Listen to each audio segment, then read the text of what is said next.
아까 우리 그 찬양인도 하신 김도영 집사님 말씀 제가 들었는데 기타 치시는 모습 어때요? 괜찮았죠?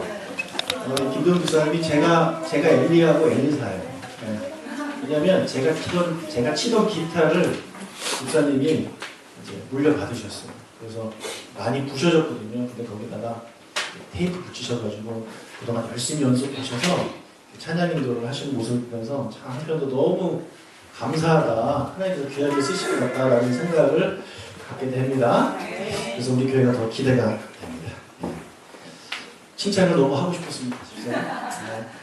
자, 오늘 제목 같이 읽어보겠습니다. 나는 세상의 소금이요 세상의 빛이다. 아멘. 이 제목으로 말씀 전하겠습니다. 자, 지난주에 우리가 팔복을 말씀을 드렸는데 팔복은 뭐라고 말씀드렸죠? 다른 단어로 쓴다면 혜택. 그렇죠? 그래서 천국 가입자가 누리는 혜택들, 이런 제목을 제가 말씀을 드렸습니다. 자, 그러면 오늘은 본문이 우리에게 어떤 말씀을 하고 있을까요? 오늘 본문은 4절밖에 되지 않아서 짧아요. 그래서 이 시간은 같이 먼저 읽어보도록 하겠습니다. 자, 읽기 전에 제가 또 카페에서 오집사님한테 질문을 받았어요. 단락을 어떻게 나누는지 알고 싶다. 여러분, 그 단락은 어떻게 나누냐면 성경책을 펴보시면 마태복음 오늘 본문을 펴보시면 5장 13절 너희는 앞에 동그라미가 하나 있을 겁니다. 보이시죠? 네, 이것이 단락 표시입니다. 그리고 17절에 동그라미 있죠?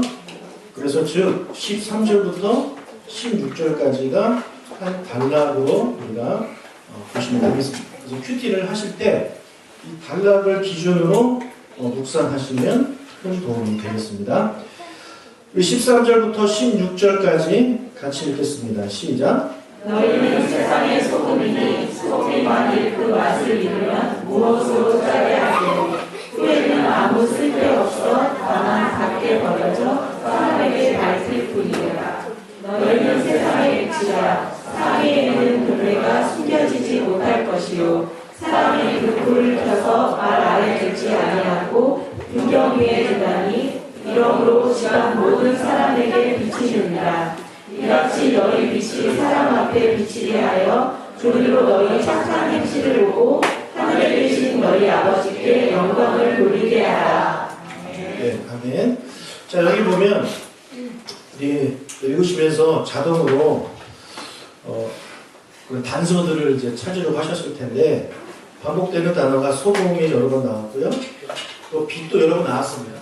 그러면 당연히 오늘 말씀은 빛과 소금에 대한 이야기겠구나 생각하시면 되는데 또 그 중에 반복되는 단어가 많이 있습니다. 그것이 뭐냐면 너희라는 단어예요. 너희. 자, 그런데 이 너희라는 단어를 제가 설명드리기 전에 제가 한 가지 여러분에게 좀 문제를 내겠습니다. 자, 이런 격언이 있는데요. 한번 읽어볼까요? 시작. 말을 물가로 끌고 갈 수는 있지만 가지게 할 수는 없다. 많이 들어보셨죠? 맞습니까? 틀립니까? 맞습니까? 네, 제가 틀리다는 것을 제가 여러분에게 말씀드리고 싶어요. 여러분, 물을 마시게 할 수 있어요? 네.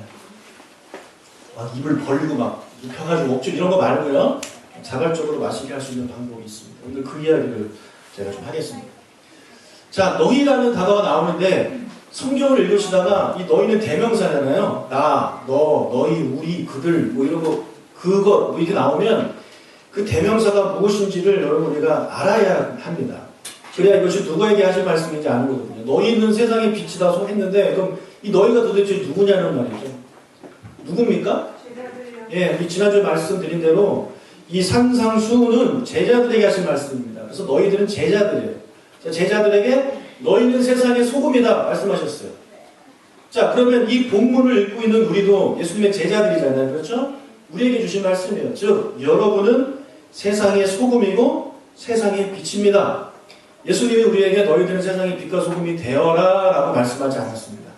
너희들은 세상의 빛과 소금이다. 예수님을 믿는 그 순간 여러분은 소금과 빛이 된 겁니다. 이미. 그렇죠? 자, 그러면 이 빛과 소금 도대체 무슨 말인가? 우리에게 무엇을 원하시는가? 그것을 한번 살펴보도록 하겠습니다. 자, 먼저 우리는 세상의 소금입니다. 자, 따라갈까요? 나는 세상의 소금이다. 나는 세상의 소금이다. 너는 세상의 소금. 여기서 말하는 세상은 세상 사람들이라고 이해를 하시면 되겠습니다. 그리고 뭐 문화가 될 수도 있고, 예수님 당시에 소금은 아주 가치 있는 그런 것이었습니다. 정말 가치 있는. 지금은 우리가 소금 보기를 뭐 돌같이 하지만 그 당시에는 이 소금이 아주 가치 있었죠. 그래서 로마에서는 군인들에게 월급으로 솔트, 소금을 줬습니다. 그래서 이 셀러리라는 단어가 솔트에서 나온 거죠. 그 정도로 값어치 있는 거예요. 그래서 예수님이 우리를 보고 너희들은 세상의 소금이다라고 할 때 우리는 뭔가 대단한 존재들이라는 거예요. 예. 여러분 이 세상에서 요즘 가장 그 사람들이 좋아하고 그러는 게 셀러리, 저거 돈 아닙니까? 예. 그러니까 그 정도로 우리에게 너희들은 정말 대단한 존재들이다 라고 말씀하시면서 소금이라는 이제 말을 꺼내신 건데, 자 그렇다면 예수님은 우리에게 우리가 소금이니까 값어치 있는 존재들이니까 뭔가 소금의 역할들 중에 하나를 하기를 원하시는 거거든요. 그렇다면 그 소금의 역할이 무엇인지를 우리가 찾아봐야 되는데, 그것을 백과사전에서 찾아보는 것이 아니라 오늘 본문에서 찾아봐야 되는 거예요. 과연 세상의 소금, 이 소금은 도대체 무엇을 말하는 것인가? 고대 사회에 소금의 기능이 크게 11가지였더라고 합니다. 지금은 뭐 할 때 씁니까? 주로 소금을? 배추 절일 때 쓰고, 예? 계란 후라이 할 때 뿌리고, 그렇죠. 감자튀김에 뿌리고, 주로 우리 먹을 때 많이 쓰잖아요. 어떤 분은 그 이빨 닦을 때 쓰시더라고요. 예. 예? 아, 미신을 쫓아낼 때. 거기서, 재수 없다고? 그렇게 쓰는군요. 좋은. 아무튼, 이 소금은 요즘도 그렇게 쓰이는데, 그래도, 우리 뭐 재수없다고 요즘 이제 소금 많이 안 뿌리고, 그래도 뭐 필요를 하죠. 그런데 그 많은 소금의 기능 중에서 도대체 오늘 말씀 무슨 기능을 말씀하시는가, 우리가 그것을 봐야 되는데, 자, 본문 13절을 다시 한번 읽어보겠습니다. 너희는 세상의 소금이니 소금이 만일 그 맛을 잃으면 무엇으로 짜게 하리요? 아무 쓸데없어 다만 밖에 버려 사람에게 밟힐 뿐이니라. 자, 여기 보면 소금에 대한 내용이 뭐가 나오냐면, 소금이 만일 그 맛을 잃으면 무엇으로 짜게 하리요? 여기서 우리가 소금의 기능을 봐야 되는 것입니다. 자, 짠 소금. 여러분, 소금이 짠데 소금이 왜 짜죠? 소금이니까요. 이런 대답 하시면 안 됩니다. 쫓아버릴 겁니다. 자, 소금이 왜 짭니까?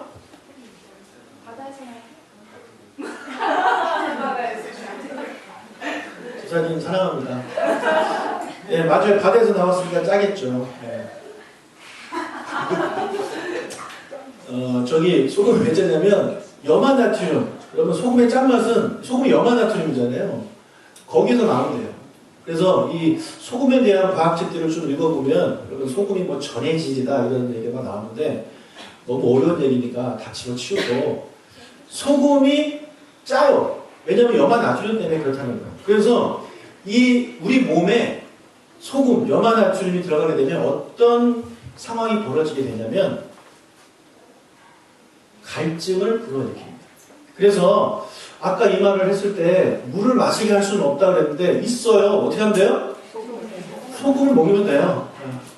뭔가 맛있는 것처럼 생각하게, 이게 뭐 음식을 짜게 해서 먹이면 목이 말라서 물을 먹게 되어 있습니다. 여러분들도 음식 드시다가 짜면 물 드시죠? 네, 운동하다가 땀 많이 흘리면 물이 막 마시고 싶죠? 그게 내 목속에 염화나트륨 때문에 그런 거거든요. 그래서 이 소금은 우리로 하여금 갈증을 불러일으키게 만들어서 물을 섭취하게 만드는 거예요. 사람이 섭취해야 되는 것 중에 가장 중요한 게 뭡니까? 물입니다. 물 없이는요, 우리가 살 수 없어요. 아무리 옆에 돈이 많아도 물 한 방울 없으면 그 사람은 거기서 살 수 없습니다. 돈 가지고 뭘 하겠습니까? 물이 제일 중요한 거예요. 근데 이 물을, 소금이 이 물을 마시게끔 만드는 역할을 한다는 것입니다. 그래서 우리의 생명을 유지하는 것이 물인데, 그 물을 먹고 싶게끔 만드는 역할을 누가 한다? 소금이 한다라는 거예요. 그래서 우리에게 하신 말씀이 뭐냐면, 너희들도 세상의 소금이 되라. 즉, 너희들이 세상 사람들로 하여금 물을 마시고 싶게끔 만들어라. 그 이야기를 하시는 거예요. 물 마시고 싶으시죠, 갑자기. 그럼 이게 무슨 말입니까, 도대체? 그럼 사람들 하여금 물을 마시게 만들어라. 예. 자, 성경에서 말하는 물은 무엇을 의미합니까? 예, 성령 하나님, 그리고 또 생명수 대신 예수님입니다. 그래서 우리는 이거 그거예요. 너희들이 세상의 소금이 되는 얘기 뭐냐면 세상 사람들로 하여금 영적으로 갈증나게 만들어서 그들로 하여금 성령 하나님, 예수 그리스도를 믿고 싶게 만들어라 라는 말씀을 하고 너희는 세상의 소금이라는 거예요. 이해가 되시나요? 그래서 그럼 우리가 사람들로 하여금 예수 믿고 싶게 만들어야 되는 거예요. 예수 믿고 싶게. 예수 믿고 싶게. 혹시 여러분 제가 살아오시면서 예수님 믿기 전에 나도 저 사람처럼 믿고 싶다 이런 사람이 혹시 있으셨나요? 있으셨다면 그 사람은 소금의 역할을 잘 감당하시는 거예요. 근데 만약에 저 사람은 보니까 예수 믿기 싫어졌어. 그럼 그 사람은 뭐예요? 소금의 역할을 감당하는 게 아니라 짠맛을 잃어버린 그런 사람이 되는 거죠. 자, 그렇다면 우리가 어떻게 사람들로 하여금 이 물을 마시고 싶게 만들게 할 수 있는가? 예수님을 믿고 싶게 만들 수 있는가? 그래서 크게 두 가지 방법이라고 저는 생각이 되는데, 자, 가장 쉬운 방법을 먼저 말씀드리겠습니다. 그것은 말로 하는 겁니다. 말로. 네. 말로 하는 게 제일 쉽습니다. 말로 하는 게 제일 쉬워요. 교회 가자고 말하는 거죠. 교회 가자, 교회 가자. 예수님 믿어야 돼. 예수님 믿어야 돼. 하나님 말씀 이렇게 전해주면서 이렇게 믿게 만드는 거. 여러분 이게 제일 쉬워요. 그런데 우리는 이것을 되게 어렵게 생각합니다. 그렇죠? 하지만 이게 제일 쉬운 거예요. 자, 광고 같은 거 보세요. 광고가 물건 팔 때 제일 쉬운 게 광고입니다. 일단 전단지 돌리고 TV에 나오고 계속해서 좋은 얘기를 계속 들려주면 그런가? 저 제품이 그렇게 좋은가? 이렇게 우리가 해서 사잖아요. 보통. 그죠? 그러니까 가장 쉬운 방법은 말로 하는 거예요. 말로. 여러분이 아이들로 하여금 공부하게 만드는 거 제일 쉬운 방법이 뭐냐면 공부해 계속 잔소리하는 거죠. 결혼해 계속 잔소리 하는 겁니다. 자, 그런데 효과는 그렇게 많지는 않아요. 효과가 좋지만 어려운 것이 그럼 무엇이 있을까요? 예, 삶으로 전하는 겁니다. 삶으로 예수님 믿게 만드는 거예요. 예수님이 예수님 믿고 살고 싶게 만드는 그런 삶을 살면 된다는 거죠. 이것은 어렵습니다. 자, 자녀에게 결혼하라 이렇게 100번 말하면 뭐예요? 그거보다 더 효과 있는 게 뭡니까? 엄마 아빠가 이 부부간에 얼마나 행복하게 사는지를 보여주면 아이들이 그걸 보면서 나도 엄마 아빠처럼 저렇게 행복하게 살고 싶다. 그렇게 되는 거 아닙니까? 요즘 TV에 보면 부부들 나와서 많이 하는 그게 있는데 서민종 부부가 요즘 또 이렇게 뜨고 추 무슨 외국인하고 우리나라에서 결혼한 그것도 있더라. 그거 보면 우리가 봐도 쟤들 참 재밌게 산다. 아이들이 보기에도 젊은이들 보기에도 나도 저렇게 결혼해서 살고 싶다 이런 생각이 드는 건데 여러분들이 부모가 되셔가지고 자녀들 앞에서 막 싸우고 맨날 그래 보세요. 그럼 애들이 결혼하고 싶겠습니까? 저렇게 사느니 안 산다 그렇게 되는 거 아니겠어요? 그러니까 이게 정말 어려운 거거든요. 삶으로 그렇게 살게끔 만들어 준다는 거. 우리가 뭔가 물건을 팔 때도 내가 이 제품을 썼더니 막 정말 좋아졌어. 그래서 얘기를 하면 그 효과가 있잖아요. 근데 그런 거 없이 계속 이거 쓰면 좋아져야 돼. 너는 피부가 왜 그래 이렇게 돼버리면 우리가 그 효과가 없는 거 아니겠습니까? 자, 그래서 우리는 이 두 가지 말로 삶으로 예수님 믿고 싶게 만드는 그런 삶을 살아야 되는 것입니다. 자, 그런데 아까 우리가 읽었지만 13절에 그 맛을 잃으면 짠맛을 잃으면 어떻게 되냐면 쓸 데가 없어져서 밖에 버려져서 사람들에게 밟힌다. 이렇게 무시무시한 말이 있습니다. 우리 그리스도인들이요 짠맛을 잃는 삶, 즉 누군가를 보고 저 예수 믿는 사람 때문에 교회 다니고 싶은 생각이 없어지는 그런 것을 보게 되면 그 사람은 짠맛을 잃은 거거든요.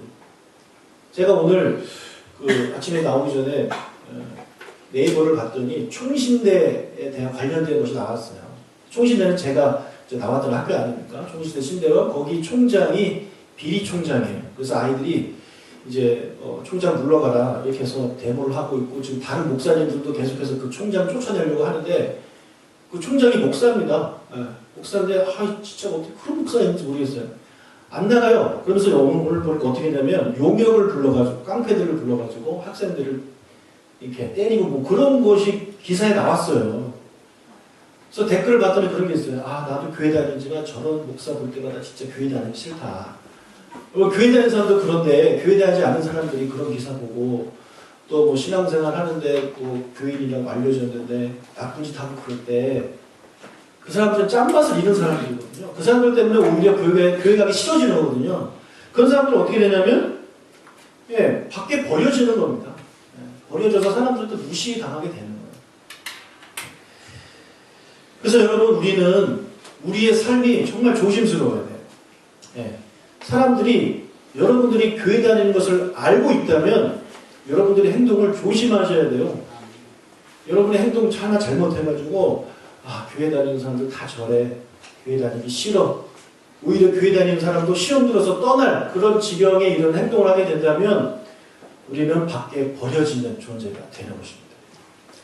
자, 두 번째, 예수님이 우리 보고 뭐라 그러냐면 세상의 빛이다 라고 말씀하고 있습니다. 14절 다시 읽어볼까요? 시작. 너희는 세상의 빛이라 언제나 숨겨지지 못할 것이요. 자, 우리가 세상의 빛이라는 얘기는 다시 말해 뭐냐면 세상이 어둡다는 얘기입니다. 세상이 어둡기 때문에 빛이 필요한 겁니다. 그렇죠? 세상이 밝으면 빛이 필요 없죠. 이 세상이 아담과 하와가 범죄하고 그래서 타락한 이후에 이 세상은 어두운 세상이 되어버렸어요. 캄캄한 암흑의 세상이 되어버렸습니다. 그 세상의 빛을 밝혀야 되는데 그 빛을 밝히기 위해서 오신 분이 바로 예수님이에요. 그래서 예수님이 나는 세상의 빛이다 이렇게 말씀하셨어요. 그 빛이 뭐냐면 어두워서 사람들이 하나님께로 가지 못하는 거예요. 어두우니까. 예수님이 빛이 되셔서 하나님께로 그 빛을 비추면 사람들이 그 빛을 보고 하나님께로 갈 수 있는 거죠. 그게 세상의 빛이거든요. 근데 그 예수님이 우리에게도 그러는 거예요. 내가 세상의 빛이지만 너희들도 세상의 빛이다라는 거죠. 그러면 어떻게 하는 것이 우리가 세상을 빛으로서 사는 것인가? 아까 첫 번째 소금에는 그것에 대한 힌트가 없어서 우리가 짜게 한다 여기서 이렇게 우리가 유출을 했는데 감사하게도 16절에 그것이 무엇인지를 자세하게 설명을 해 주셨습니다. 16절 읽겠습니다.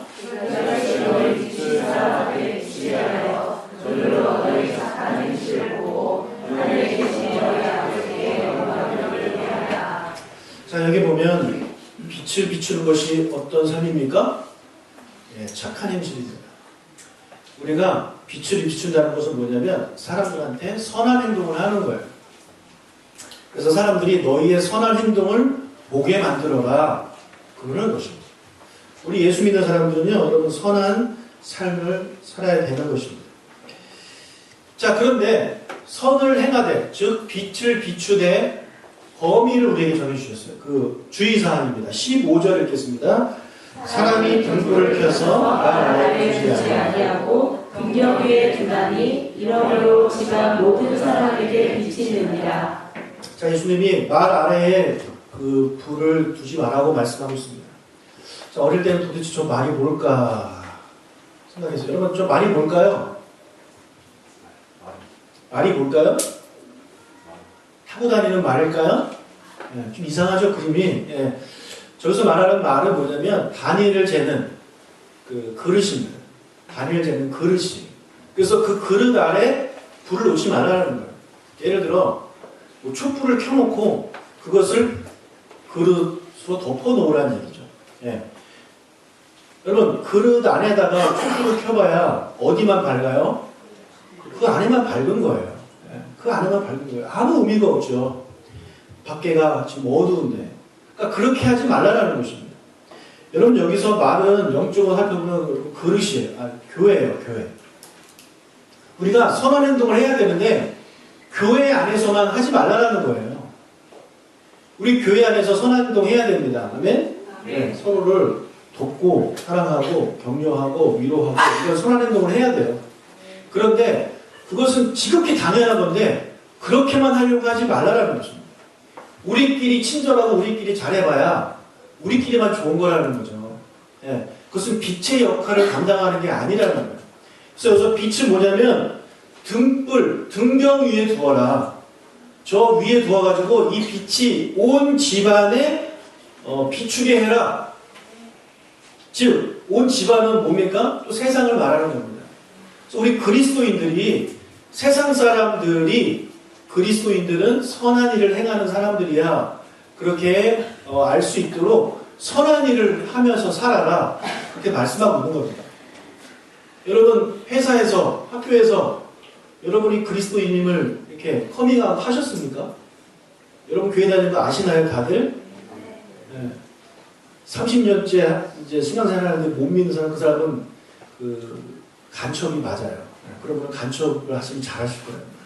여러분 아무리 그 날라리여도요.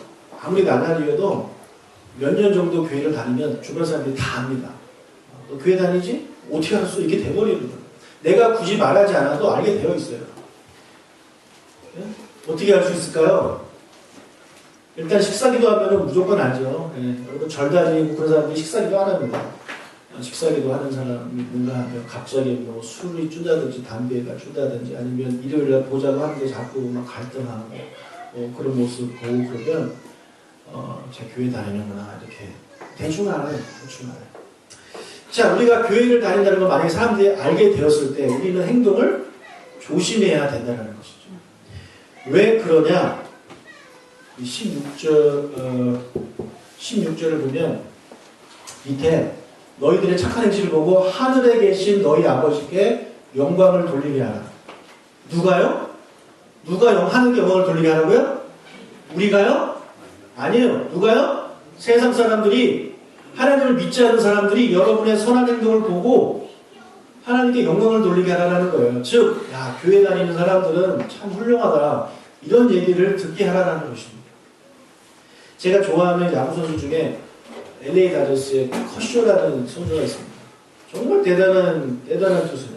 돈도 엄청 많이 버는 그런 투수인데 이 투수는 사람들이 욕을 먹지 않습니다. 여러분 보통 돈 많이 버는 부자들은 사람들이 싫어해요. 그런데 이 사람은 싫어하는 사람이 없어요. 왜냐하면 비시즌 때는 이 사람이 자기 부인과 함께 항상 선교지를 가요. 선교지를 가서 복음을 전해요. 봉사해요. 그가 하는 믿는 걸 사람들이 다 알아요. 연봉을 어마어마하게 받는데 실력도 좋을 뿐만 아니라 비시즌 때 가서 선교하고 돕고 선한 일을 한단 말이에요. 그러니까 사람들이 그를 보고 칭찬하는 겁니다. 예수 믿으려면 저렇게 믿어야 된다라는 얘기를 듣게 되는 거죠. 반면에 그 반대도 있죠. 아까 말씀드린 그런 목사 같은 그런 인간들도 있어요. 또 우리 뭐 그런 사람 정말 많죠. 예수 믿는 것이 차라리 알려지지 않았으면 좋았을 사람들이 얼마나 많습니까? 여러분 우리는요 둘 중에 하나예요. 우리 행동을 보고 사람들이 하나님께 영광을 돌리느냐 아니면 하나님을 욕하느냐 그 둘 중에 하나예요.